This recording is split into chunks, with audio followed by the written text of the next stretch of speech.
अब आपको बताते हैं कि आम लोगों के लिए हमारे देश में महंगे होते प्राइवेट अस्पतालों के बिल देना कितना मुश्किल होता जा रहा है।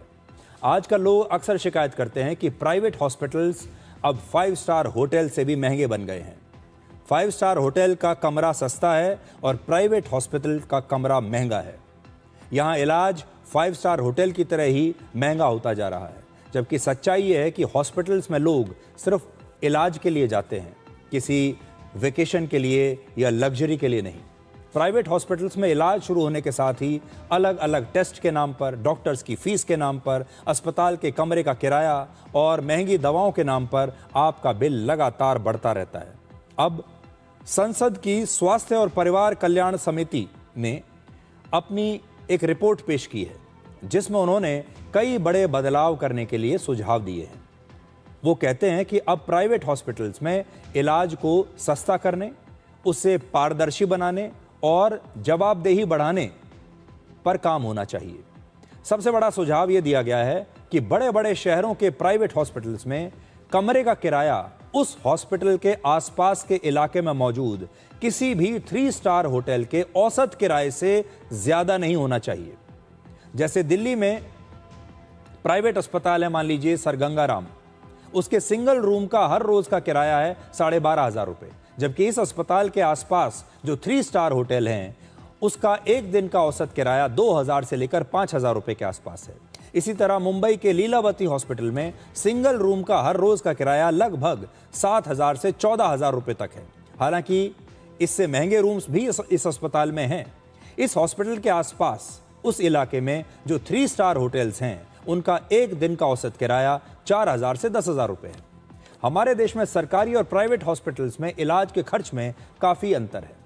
इस रिपोर्ट के मुताबिक पिछले साल सरकारी अस्पताल में इलाज का औसत खर्च 6,631 रुपए था, जबकि प्राइवेट अस्पताल में यही औसत खर्च 50,000 रुपए था।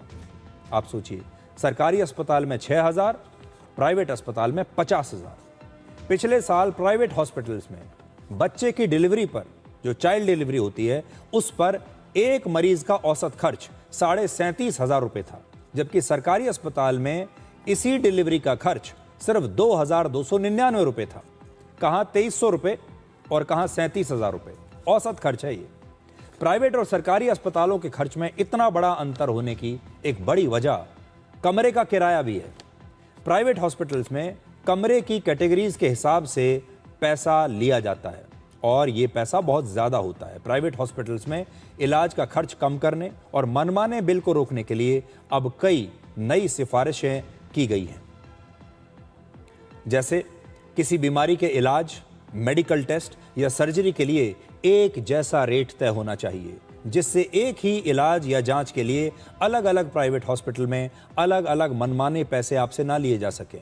यानी आप अगर एक टेस्ट करा रहे हैं, एक बीमारी का इलाज करा रहे हैं, तो सारे प्राइवेट अस्पतालों में एक समान उसका रेट होना चाहिए। दूसरा, अगर बीमारी गंभीर है और इलाज बड़ा है तो अस्पताल को इलाज शुरू करने से पहले ही मरीज और उसके परिवार को इसका अनुमानित खर्च पहले से बताना पड़ेगा। मरीज के परिवार को पहले से ही पता चलना चाहिए कि बीमारी पर या उसके इलाज पर कितना पैसा खर्च होगा। इसके बाद अचानक बहुत बड़ा बिल जब आ जाता है तो वो जो समस्या होती है वो कम हो जाएगी। जैसे कैंसर, हार्ट या किडनी की गंभीर बीमारियों के लिए ये नियम बेहद जरूरी है। तीसरी बात, अस्पताल में किसी मरीज के लिए सबसे बड़ी चुनौती होती है उस इलाज में इंश्योरेंस का कितना पैसा मिलेगा और उसे कितना पैसा खुद अपनी जेब से देना पड़ेगा। अब इस समस्या को दूर करने के लिए अस्पताल में एक फाइनेंशियल नेविगेटर रखने का सुझाव दिया गया है। ये एक ऐसा व्यक्ति होगा जो आपका गाइड होगा, जो आपको बताएगा, जो आपको पहले से बताएगा कि आपका इलाज का खर्च कितना है। वो बताएगा आपको कि इंश्योरेंस और सरकारी मदद जैसी सारी जानकारियां आपको पहले से वो देगा।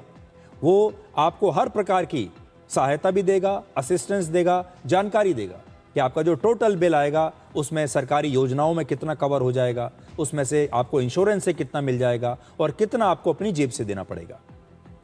ऐसे एक व्यक्ति की जरूरत हर अस्पताल में है।